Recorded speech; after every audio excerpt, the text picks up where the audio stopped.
Good morning leaders. నా పేరు అమృత. మేము జైరాబాద్లో ఉంటాము. ఈ రోజు వచ్చేసి ఫెయిర్నెస్ క్రీమ్, మన వెస్టర్న్ ఫెయిర్నెస్ క్రీమ్, మన మార్కెట్ ఫెయిర్నెస్ క్రీమ్ కు రిజల్ట్ ఏందో మీకు చూపిస్తాను. ఇది వచ్చేసి మన వెస్టర్న్ ప్రోడక్ట్ అన్నమాట. ఫెయిర్నెస్ క్రీము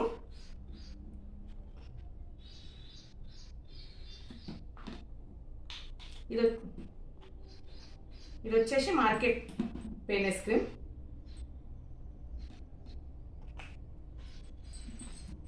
ఇందులో 2 చుక్కల నిమ్మరసం, ఇవ్వాలి. ఇది వచ్చేసి మన వెస్టర్న్ ప్రోడక్ట్ ఫెయిర్నెస్ క్రీమ్. మనం ఎంత వేసినా కొద్దీ స్మూత్గా మృదుగా అవుతుంది. ఎంత బాగా అంటే అంత స్మూత్గా అవుతుంది ఫెయిర్నెస్ క్రీము. మనది మొత్తం మన వెస్టర్న్ ప్రోడక్ట్ వచ్చేసి ఆర్గానిక్ ప్రోడక్ట్.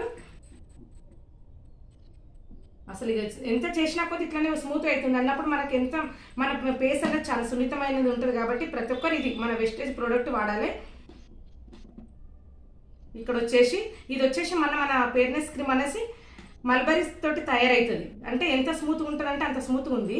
ఇక్కడ వచ్చేసి మార్కెట్ ఫెయిర్నెస్ క్రీమ్. ఇక మనం ఎంత రప్పు చేసిన కొద్దీ ఇట్లా గడ్డలుగా అవుతుంది. అంటే దీనిలో ఎంత కెమికల్ ఉందో మనకు దీన్ని బట్టి తెలిసిపోతుంది. ఇక్కడికి వచ్చేసరికి ఇక్కడ 2 చుక్కలు వేసిన నిమ్మరసం, ఇక్కడ 2 చుక్కలు వేసినా కానీ ఇక్కడ వచ్చేసి మనం ఎంత దగ్గర చేసినా కానీ నాకు అవుతలేదు అన్నప్పుడు ఇందులో కెమికల్ ఎంత ఉందనేది మీరు దీన్ని బట్టి చూసి తెలుసుకోవచ్చు. ఫ్రెండ్స్, ప్రతి ఒక్కరు మార్కెట్ షాప్కు మన వెస్టేజ్ షాప్కు తేడా అనేది ఇక్కడనే తెలిసిపోయింది. ప్రతి ఒక్కరు మన వెస్టేజ్ ప్రోడక్ట్ వాడండి. మన ఆర్గానిక్ ప్రోడక్ట్ ఉంటుంది కాబట్టి ప్రతి ఒక్కరు వెస్టేజ్ ప్రోడక్ట్ వాడండి ఫ్రెండ్స్.